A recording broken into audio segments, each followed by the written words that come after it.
हर हर महादेव। दोस्तों कैसे हैं आप लोग। दोस्तों आज इस वीडियो में हम कल्कि के जीवन पर बात करेंगे कि आखिर जब कल्कि आएंगे तो वो किस तरह से जीवन व्यतीत करेंगे। क्या वो किसी सुपरमैन की तरह आएंगे या फिर एक घोड़े पे सवार होकर आएंगे, दिव्य पुरुष की तरह आएंगे और सभी का राक्षसों का अंत कर देंगे, या फिर वो एक साधारण मानव की तरह आएंगे, एक संत के रूप में आएंगे। आज हम इस पर बहुत ही गहराई से बात करने वाले हैं। इस वीडियो को ध्यान से देखिए। सबसे पहली बात तो आज मैं इस वीडियो को इसलिए नहीं बना रहा हूं कि ये मेरा टॉपिक है या फिर मैं आज आप सबके सामने एक वीडियो ला रहा हूं।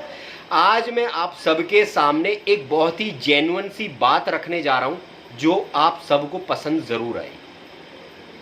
दोस्तों हमारे सारे ही धर्मशास्त्रों में बोला गया है कि कलयुग के अंत में कल्कि अवतार आएगा। और मोटी मोटी अगर मैं बात करूं बिना टाइम को वेस्ट किए तो सारे ही धर्मशास्त्र जो है वो इसी समय की तरफ संकेत कर रहे हैं। आज जो समय चल रहा है ये सारे ही धर्म ग्रंथ इस बात की तरफ इंगित कर रहे हैं कि कल्कि अवतार तो हो चुका है और महाविनाश हम सबके सर पर है। ये सारे ही ग्रंथ सब चीज़ों को सिद्ध कर रहे हैं, लेकिन लोग ज़्यादा ग्रंथों की रिसर्च नहीं करते हैं तो शायद ये चीज़ें नहीं जान पाते। लेकिन जो लोग इन रिसर्च को करते हैं, जो जानते हैं, उन्हें पता है कि हाँ वाकई में ये विनाश का ही समय चल रहा है। एक बहुत ही अच्छा ग्रंथ है, एक उड़ीसा के संत थे, आप सब उनके ग्रंथ के बारे में जानते होंगे, भविष्यवाणी। उसमें भी बताया गया है कि 2023 से लेकर विनाश शुरू हो जाएगा और कुछ ही सालों में सतयुग का पूरी तरह लग जाएगा। सतयुग पूरी तरह सतयुग बरताना शुरू हो जाएगा। तो जब विनाश, भविष्य मालिका कह रही है कि विनाश इसी समय होना है, 23 से लेकर स्टार्ट हो जाएगा, तो सतयुग भी आना है। तो इसका मतलब कल्कि अवतार तो धरती पर ही है। अब कल्कि अवतार की इंफॉर्मेशन आपको कहाँ मिलेगी? सबसे पहली बात तो एक जनरली बात है कि आज हमें कोई भी इंफॉर्मेशन मिलती है किसी भी चीज़ के बारे में, अगर हमें जानना हो तो अगर हम इंटरनेट पर देखें तो हमें बहुत सी बातें मिल जाती हैं इंटरनेट के ऊपर। इन्हीं से आपने इन चीज़ों पर भी गौर करा होगा कि हाँ वाकई में विनाश का समय चल रहा है। आप भविष्य मालिका भी देखते होंगे तो इंटरनेट पर अनेक प्रकार के वीडियोस पड़े हुए हैं, तो सभी इस बात को सिद्ध कर रहे हैं कि कल्कि अवतार धरती पर हो चुका है। अब बात आती है कि कल्कि अवतार आखिर है कहाँ और वो क्या एक जादूगर के रूप में आएगा जैसे टीवी में दिखाते हैं, या फिर एक नॉर्मल इंसान की तरह आएगा। आज इस पर थोड़ी सी बात करेंगे। दोस्तों जब बोला गया है कि कल्कि अवतार हो चुका है, सारे धर्मशास्त्र कह रहे हैं कि कल्कि अवतार के होने का समय पूरा हो गया है। जो जानकार हैं वो जानते हैं, मैं औरों की बात नहीं कर रहा। अब दोस्तों कहते हैं कि कल्कि अवतार हमारे बीच में जब आएंगे तो वो घोड़े पर सवार होके आएंगे और तलवार से राक्षसों को मार देंगे। ये एक बात है, लेकिन ये बात प्रतीकात्मक हो सकती है। आज कोई गाड़ी के समय पर घोड़े पर बैठकर आएगा तो हमें बहुत ही ऑड लगेगा। तो जो बोला गया है कि कल्कि अवतार घोड़े पर बैठ के आएंगे और तलवार से राक्षसों को मारेंगे, वो तलवार जो है वो ज्ञान रूपी है और घोड़ा जो है वो मन है। मन सबसे तेज गति से दौड़ता है, उसका मन उसके कंट्रोल में होगा, यानी वो अपने मन पर सवार होगा, अपने मन रूपी घोड़े पे सवार होगा और ज्ञान रूपी तलवार से लोगों का नाश करेगा। सबसे पहली बात तो मैं आपको बता दूं कि कल्कि अवतार कोई सुपरमैन की तरह नहीं आएंगे, ना ही पहले जो अवतार आए हैं वो इस तरह से आए थे। जब मानव रूप में अवतार आता है तो उसे मानवीय लीला करनी पड़ती है और प्रकृति के सारे नियम जैसे मानव फॉलो करता है ऐसे ही उसको भी फॉलो करने पड़ते हैं। हालांकि अवतार है तो वो चाहे तो कुछ भी कर सकता है, लेकिन वो मर्यादा में रहकर लोगों को ये संदेश देते हैं कि देखो मैं भगवान का अंश होते हुए भी सारी मर्यादाओं का पालन करता हूँ। चाहे आप मर्यादा पुरुषोत्तम राम को ले लीजिए या फिर कृष्ण भगवान को ले लीजिए या फिर और भी जो हमारे अवतार आए हैं, उन सब ने ही मानव रूप में रहकर मानवीय प्रकृति के नियमों का पालन किया है। जब राम जी आए तो उन्हें बहुत कम लोगों ने जाना, क्योंकि हम वैसे तो भगवान से सब कुछ मांगते हैं, मानव जो कुछ मांगता है भगवान से मांगता है, लेकिन जब भगवान मानव रूप में आते हैं तो उन्हें पहचानना बड़ा ही कठिन होता है। तो ऐसे ही जैसे और लोग आए थे, उन्होंने भी जीवन में संघर्ष देखा था। श्री राम राजा होते हुए वनवास भोगा, कृष्ण भगवान ने भी अनेक प्रकार की पीड़ाओं का सामना किया, पांडवों ने भी अनेक प्रकार की पीड़ाओं का सामना किया। तो इसी प्रकार कल्कि भगवान भी जो आएंगे उन्हें भी अनेक प्रकार की पीड़ाओं का सामना करना पड़ेगा। सबसे पहली बात, आप प्रैक्टिकली एक चीज़ सोचिए कि कल्कि अवतार जो आएगा वो एक संत के रूप में आएगा और नॉर्मल एक इंसान ही होगा, लेकिन उसे पहचानना बड़ा कठिन होगा क्योंकि वो नॉर्मल इंसानों जैसा ही होगा, जैसे मानव रहते हैं वैसे ही वो भी रहेगा। और कई ग्रंथों में बताया भी गया है कि वो एक गांव में एक देहात का इंसान होगा जो सीधा साधा होगा, लेकिन वो महाज्ञानी होगा। उसे सारे धर्मशास्त्रों का वो ज्ञाता होगा, सारे धर्मशास्त्रों को वो जानने वाला होगा और सारे ही धर्मों मजहबों को एक करने वाला वो होगा। लेकिन दोस्तों, जब ये अवतार आएगा या आ चुका है, जब ये अवतार धरती पर होगा तो उसे पहचानना बहुत ही कठिन होगा। आज आप खुद ही सोचिए कि कोई अगर कहे कि मैं कल्कि अवतार हूँ, तो क्या दुनिया के पास इतना समय है कि वो उनकी बातों पर ध्यान देंगे? आज दुनिया अपने अलग अलग कामों में लगी हुई है। कोई किस तरह की लड़ाइयाँ चल रही, कहीं कुछ चल रहा है, कहीं कुछ चल रहा है, सब अपने कामों में लगे हुए हैं। भगवान की तरफ किसी का ध्यान ही नहीं है। अगर कल्कि अवतार चिल्ला चिल्ला कर भी बोल दे कि मैं आ गया हूँ, मैं आ गया हूँ, तब भी कोई नहीं मानेगा। ये और कुछ नहीं दोस्तों, ये माया का पर्दा होता है जो कलयुग ने सबके ऊपर लगा रखा है। और कल्कि अवतार मानव रूप में जब आएगा तो उसे भी अनेकों पीड़ाओं का सामना करना पड़ेगा। मान लीजिए, एक एग्जाम्पल देता हूँ, आप ट्रेन का टिकट लेने जा रहे हैं। लोग सोच लेते हैं कि कल्कि अवतार सुपरमैन की तरह आएगा, तो उसके ऊपर एक एग्जाम्पल देता हूँ। मान लीजिए आप ट्रेन में टिकट लेने जा रहे हैं, स्टेशन पर खड़े हैं, अब आपका नंबर 100वां है। तो यहाँ पर अगर उस अवतार को आप रखें, अगर उसका नंबर 100वां है, तो ऐसा नहीं है वो भगवान का अवतार है तो वो चमत्कार से जाके पहले नंबर पे लग जाएगा और टिकट लेके ट्रेन में चढ़ जाएगा। ऐसा नहीं, वो अपने नंबर का वेट करेगा, ये ही उसकी विशेषता होगी। साधारण लोगों में रहकर भी वो उनसे भी साधारण बनकर रहेगा। वो सब्र करेगा, धैर्य करेगा, अनेक यातनाएं उसको भोगनी पड़ेंगी, बड़ा दुख कल्कि भगवान को भोगना पड़ेगा। जब राम जी आए या कृष्ण भगवान आए तब धर्म था, तब इतना धर्म का हास नहीं था, तब भी उन्हें कितनी यातनाओं का सामना करना पड़ा। लेकिन जब कलयुग है, जहाँ धर्म का लेश मात्र भी ढूंढने से बड़ी मुश्किल से मिलता है, ऐसे समय में भगवान की भक्ति करना और लोगों को सच्चाई का ज्ञान देना कोई छोटा मोटा काम नहीं होगा। रावण, कंस, ये सब एक थे, एक थे, लेकिन आज कलयुग में घर घर में रावण होगा। कलयुग इतना बलशाली होगा कि वो ऐसे आसानी से कब्जा नहीं देगा। कल्कि भगवान को अनेकों यातनाओं का सामना करना पड़ेगा। हालांकि भगवान की उनके ऊपर जो कृपा है उसके बल पर उन्हें ही विजय प्राप्त होगी, लेकिन उस विजय को हम देख लेते हैं, लेकिन उसके पीछे का संघर्ष हम कभी नहीं देख पाएंगे। दोस्तों, सबसे पहली बात मैं आपको बता दूं, अगर आप आज ही कल्कि अवतार को ढूंढने निकलेंगे तो मैंने आपको बता दिया, इंटरनेट एक ऐसी चीज़ है जहां पर हर चीज़ मिल जाती है। तो अगर कल्कि अवतार है तो कहीं ना कहीं वो इंटरनेट पर भी आपको ज़रूर मिलेगा, अगर है तो। अब इंटरनेट पे कल्कि अवतार से रिलेटेड आप जितने भी वीडियोस हैं देखते भी होंगे, देखे भी होंगे। आप ये देखिए कि कहाँ पर ज्ञान की बात हो रही है या फिर कहाँ पर ज्ञान की चीज़ें चल रही हैं या कल्कि से संबंधित कोई ज्ञान दे रहा है, कहाँ पर चीज़ें धर्मशास्त्र से हैं, कहाँ पर प्रूफ से चीज़ें बताई जा रही हैं। क्योंकि कल्कि अवतार जो होगा वो एक संत के रूप में आएगा और वो सारे ही धर्मशास्त्रों को लोगों को समझाएगा। आज जो धर्म के नाम पर लोग लड़ाई कर रहे हैं, बोला गया है, नास्त्रदमस ने भी बोला है कि वो संसार से युद्ध को सदा सदा के लिए विदा कर देगा। लेकिन आज आप जो परिस्थितियां देख रहे हैं, आप खुद सोच लीजिए कि क्या ये कलयुग का अंतिम चरण नहीं है। भविष्य मालिका भी कहती है कि ये कलयुग का अंतिम चरण चल रहा है और कल की अवतार हो चुका है। आप भविष्यवाणियों से तो जान ही सकते हैं, लेकिन आज तो दुनिया में हालात ऐसे बने हुए हैं, आप इनसे 100% जान सकते हैं।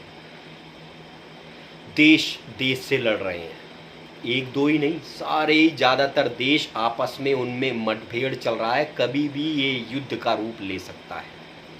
और तो और देशों में गृह युद्ध चल रहे हैं, एक देश नहीं जाने कितने देश हैं।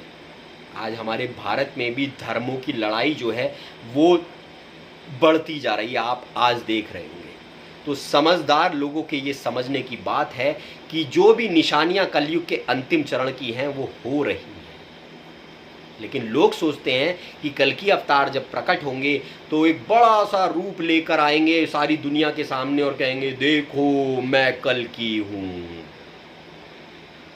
हम साइंस में बहुत तरक्की कर गए, सब चीज़ कर गए, पर हमने अब भी ये चीज़ सोच रखी है जैसा हमें टीवी में दिखाया जाता है वैसा ही होता है। भाई ऐसा नहीं होता। आप जिस ही एक्टर को देखते हैं वो मूवी में जो सीन कर रहा है, सही है, जो उछल उछल के लोगों को मार रहा है, भाई वो पिक्चर है, लेकिन असल में वो एक्टर कैसी ज़िंदगी जीता है आपको पता है ना। ऐसे ही ये रियल ज़िंदगी जो है ये हमारा मंच है और इस पे वो एक्टर आया हुआ है। तो जैसा आपको धर्मशास्त्रों में वर्णित है और उनमें दिखाया जाता है, उनमें उनके बड़े काम लिखे गए हैं, ऐसा करा ऐसा करा ऐसा करा, लेकिन जो उनका संघर्ष है वो आप उनके मानव रूप को फील नहीं कर सकते। जब वो आएंगे तो कैसा होगा। तो आज भी जब कल की अवतार सबके सामने प्रकट होगा तो वो अपने ज्ञान से ही प्रकट होगा। और सारे भविष्यवक्ता बोल के गए हैं कि वो सारे धर्मों को एक कर देगा, यानी वो सभी धर्मों के लोगों को बताएगा कि भाई तुम सब ही ठीक हो, लेकिन तुमने अपने धर्मशास्त्रों को सही से जाना नहीं। आज अनेकों धर्मशास्त्र हमारे कुछ और बताते हैं, लेकिन कुछ लोगों ने अनुवाद उसके इस तरीके से कर दिए हैं कि लोग आपस में ही लड़ने में लग गए हैं। इसीलिए कबीर भी बोल के गए थे, हिंदू कहे मुझे राम प्यारा, मुस्लिम कहे रहमाना, लड़ लड़ के दोनों मर गए, हकीकत न कोई जाना। इसीलिए कबीर लिख के गए थे, कबीर क्योंकि कल्कि ही हरि होते हैं, वही हरि रूप में आते हैं। इसीलिए कबीर पहले ही लिख के गए थे, वो आगे आने वाले समय को देख रहे थे, जैसे नास्त्रदमस देख रहे थे, जैसे उड़ीसा वाले संत देख रहे थे, जैसे और महापुरुष देख रहे थे कि ऐसे कल की अवतार होगा। कबीर भी देख रहे थे। तभी कबीर ने कहा, जब मैं था तब हरि नहीं, अब हरि में है मैं नाही, और जब अंधियारा मिट गया दीपक देखिया माही। कह रहे जब हरि थे तब मैं नहीं था, लेकिन अब हरि हैं मैं नहीं हूँ। वो भी ये कह रहे थे कि हरि के समय पर मैं क्यों नहीं हुआ। ये समय बड़ा विशेष है, ये महाप्रलय का समय है, युग अंत का चिन्ह है। मेरे भाइयों, आप सारे ही धर्मशास्त्र जो जानकारी रखते हैं वो इस बात को ज़रूर जानते होंगे। बाकी आपके पास दो रास्ते हैं, या तो एक रास्ता आपको कल्कि की तरफ ले जाता है जहाँ पर सारे धर्मों का सम्मान होता है, सबको मिलाने की बात होती है और युद्ध को सदा सदा से विदा करने की बात होती है, और एक रास्ता आपके पास ये है कि धर्म के नाम पर लड़कर सब आपस में मर जाएं। जो अमीर हैं वो अमीर होते जाएं और जो गरीब है वो बेचारा धर्म के नाम पर ही लड़कर मरता जाए।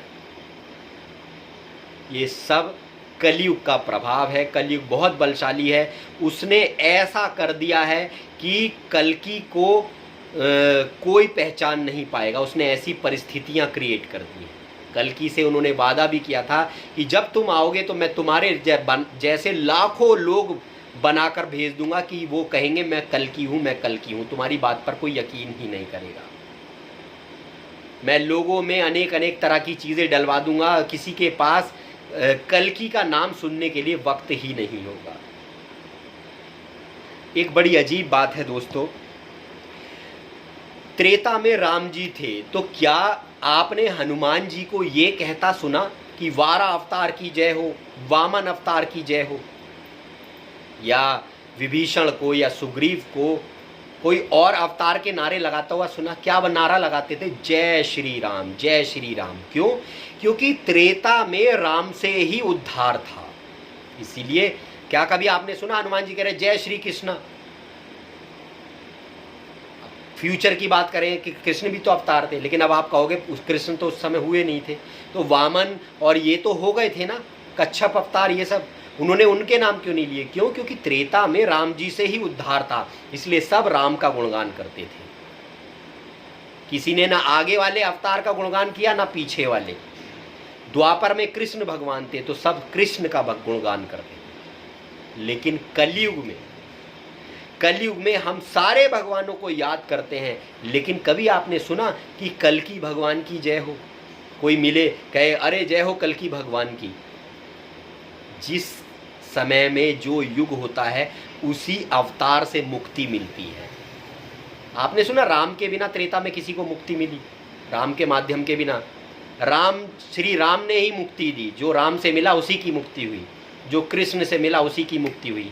ऐसे ही अब कलयुग में केवल कल्कि से ही मुक्ति है।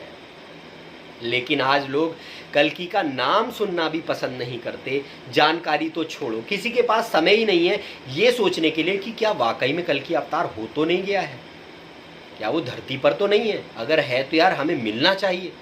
क्या कभी कोई सोचता है? कोई इंस्टाग्राम पे बिजी है, कोई फेसबुक पर बिजी है, कोई कुछ है कोई कुछ है, बाकी बस धर्म के नाम की लड़ाइयाँ कर लो। क्या पता ऐसा भी तो हो सकता है कि कल्कि, मान लो मैं झूठ बोल रहा हूँ, आप ये सोच के देखिए, चलो मैं गलत हूँ, क्या पता कल्कि धरती पर हो, आपके हिसाब से वाले वो कल्कि धरती पर हो। लेकिन क्या कभी आपने सोचने की भी कोशिश करी? क्या आपने मंथन किया कि आखिर मैं कल्कि को जान के रहूँगा, आखिर कल्कि हुए हैं या नहीं हुए, और हुए हैं तो वो कहाँ पर है, कहाँ पर मुझे उससे रिलेटेड इन्फॉर्मेशन मिल रही है? क्या कभी आपने जानने की कोशिश करी? क्यों? क्योंकि कलयुग आपको वो करने नहीं देगा। रामचरितमानस में लिखा है, कलिमल ग्रसे धर्म सब लुप्त भय सदग्रंथ, दम बिन निजमत कल्प कर प्रकट कियो बहुपंथ।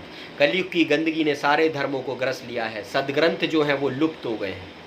दम बिन निजमत कल्प कर, दम्बियों ने पाखंडियों ने निजमत अपनी मति से कल्प कर, कल्पना कर कर कर प्रकट कियो बहुपंथ। बहुत सारे रास्ते चला दिए। कोई किसी की पूजा कर रहा है, कोई किसी की पूजा कर रहा है, कोई किसी की पूजा कर रहा है। लेकिन मैं आपको एक चीज़ बता दूं, ये तुम सोचते होगे कि मैं गलत हूं या पूजो, मैं मान लो गलत हूं, लेकिन कल्कि अवतार से बड़ा भगवान किसी को नहीं बताया गया है। कल्कि अवतार को सबसे श्रेष्ठ बताया गया है, संपूर्ण कलाओं में माहिर बताया गया है। और कलयुग में केवल कल्कि से ही उद्धार होगा। दोस्तों, जब सारे भविष्यवाणियां कह रही हैं कि इन बीच में सतयुग लग जाएगा और कलयुग का अंत हो जाएगा, तो क्या कल्कि अवतार धरती पर नहीं हो सकता? और अगर हो सकता है तो कल्कि से रिलेटेड कितनी जानकारी आपने जुटाने की कोशिश करी? क्या कभी आपने इस चीज पर ध्यान दिया? वेब सीरीज, तरह तरह की चीजें, ये सब चीजें, ये सब हम सब जानने की कोशिश करते हैं, लेकिन क्या कभी हमने ये जाना? कल्कि अवतार सारे धर्मशास्त्रों के हिसाब से हो चुका है और वो कहीं ना कहीं लोगों तक अपना ज्ञान पहुंचा रहा है, लेकिन समझेगा वही जिसके नसीब में होगा, जो कलयुग के पर्दे को पार कर कर आएगा। तभी कबीर साहब कह गए थे, आज कोई भी ज्ञान रूप से जगा हुआ नहीं है। जिसकी ब्रह्म में दिशा लगी, जो ब्रह्म को जानने की खोज में लगा हुआ है, वही जागा हुआ है, बाकी सब सोए हुए हैं। सबको मरा हुआ मानो। कबीर तभी एक भजन लिख के गए थे, साधो रे ये मुर्दों का गांव, साधो रे ये मुर्दों का गांव। इसी गाने में आगे बोला जाता है, पीर मरे पैगंबर मरे, मर गए जिंदा जोगी। सब मर जाएंगे।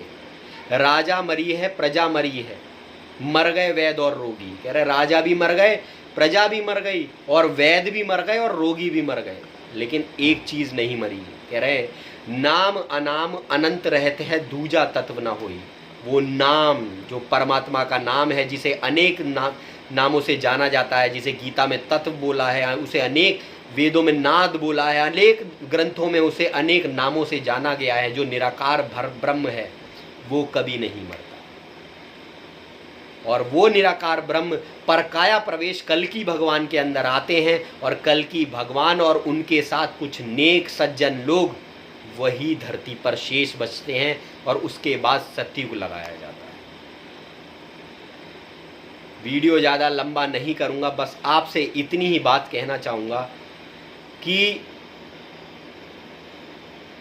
जब महापुरुष धरती पर होते हैं ना, तब हम उन्हें सम्मान नहीं दे पाते और बाद में उन्हीं के नाम के मंदिर, मस्जिद, गिरजा, गुरुद्वारे बनाकर हम लड़ा करते हैं।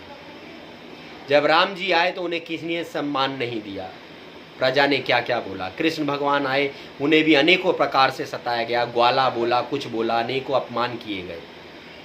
ऐसे ही कल्कि अवतार के साथ भी होगा। आप सब मेरी बात को समझ रहे होंगे मैं क्या कहना चाह रहा हूं। जब महापुरुष आते हैं तब उन्हें कोई नहीं जान पाता, लेकिन बाद में उन्हीं के मंदिर, मस्जिद, गिरजा, गुरुद्वारे बनकर लड़ाई करते हैं। गुरु नानक देव जी आए, कबीर दास जी आए, उनको मारने की कोशिश की गई। कबीर को तो कितनी बार मारने की कोशिश करी गई। गुरु नानक देव जी जब आए तो उनकी बात पर किसी ने यकीन नहीं करा। जितने भी महापुरुष आए उन सबको सताया गया। जीसस ले लो, किसी को भी ले लो, लेकिन वो संदेश देकर गए। उनका काम था कि हमें संदेश जरूर देना है, ताकि कोई ये ना कह पाए कि हमें परमात्मा आया और उसने समझाया ही नहीं। ऐसे ही कल्कि का ज्ञान भी दुनिया में ज़रूर है, लेकिन बस पार की नज़र चाहिए उसको देखने की, और जो उसे देखेगा वही सतयुग देखेगा, वही आत्म शांति को पा पाएगा। मेरा बस आप सब लोगों से ये अनुरोध है कि इस पर गूढ़ता से एक बार विचार ज़रूर करें। हर हर महादेव।